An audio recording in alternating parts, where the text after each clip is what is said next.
तत्पुरुषाय विद्महे महादेवाय धीमहि तन्नो रुद्रः प्रचोदयात्। ॐ अज्ञानतिमिरान्धस्य ज्ञानाञ्जनशलाकया चक्षुरुन्मीलितं येन तस्मै श्रीगुरवे नमः। ॐ श्रीगुरुभ्यो नमः। Welcome to everyone to the astrology classes. ಈ ದಿನ ಲಗ್ನದಿಂದ 5ನೇ ಭಾವದ ಫಲವನ್ನು ನೋಡೋಣ. 5ನೇ ಭಾವಾಧಿಪತಿ 12 ಭಾವಗಳಲ್ಲಿ ಯಾವ ಯಾವ ಫಲಗಳನ್ನು ಕೊಡುತ್ತಾನೆ ಎಂಬುದನ್ನು ತಿಳಿಯೋಣ. ಈಗ ಕಟಕ ಲಗ್ನ, ಉದಾಹರಣೆಗೆ ಕಟಕ ಲಗ್ನವನ್ನು ತೆಗೆದುಕೊಂಡರೆ 1, 2, 3, 4, 5ನೇ ಭಾವ ವೃಶ್ಚಿಕ ರಾಶಿಯಾಗುತ್ತದೆ.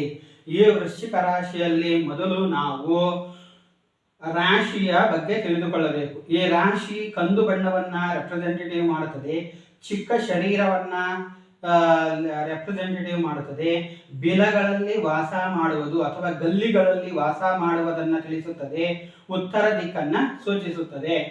ಹಾಗೆ ಇದರ ಅಧಿಪತಿ ಕುಜನ ಕಾರಕಗಳನ್ನು ತೆಗೆದುಕೊಳ್ಳೋಣ.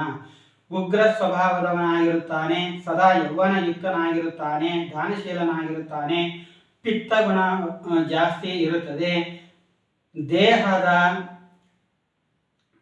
ಮಧ್ಯಭಾಗವನ್ನು ರೆಪ್ರೆಸೆಂಟೇಟಿವ್ ಮಾಡುತ್ತಾನೆ, ಉಗ್ರ ದೃಷ್ಟಿಯುಳ್ಳವನಾಗುತ್ತಾನೆ. ಮಜ್ಜ ಎಂದರೆ ಮೂಳೆಗಳ ನಡುವೆ ಇರುವ ರಸಕ್ಕೆ ಮಜ್ಜ ಎನ್ನುತ್ತಾರೆ. ಇದನ್ನು ರೆಪ್ರೆಸೆಂಟೇಟಿವ್ ಮಾಡುತ್ತಾನೆ. ಈಗ 5ನೇ ಭಾವದ ಕಾರಕಗಳನ್ನು ತೆಗೆದುಕೊಳ್ಳೋಣ.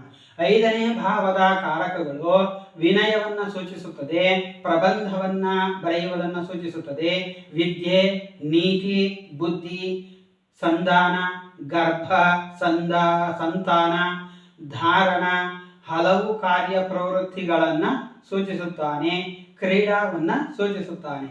ಈಗ ಈ 3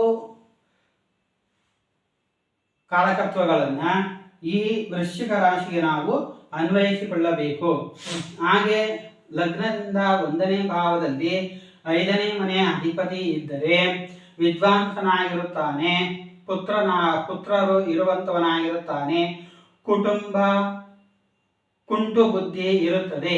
ಅಂದರೆ ಏನಾದರೂ ನೆಪ ಹೇಳುವ ಬುದ್ಧಿ, ಪರರ ದ್ರವ್ಯವನ್ನು ಅಪಹರಿಸಬೇಕೆಂಬ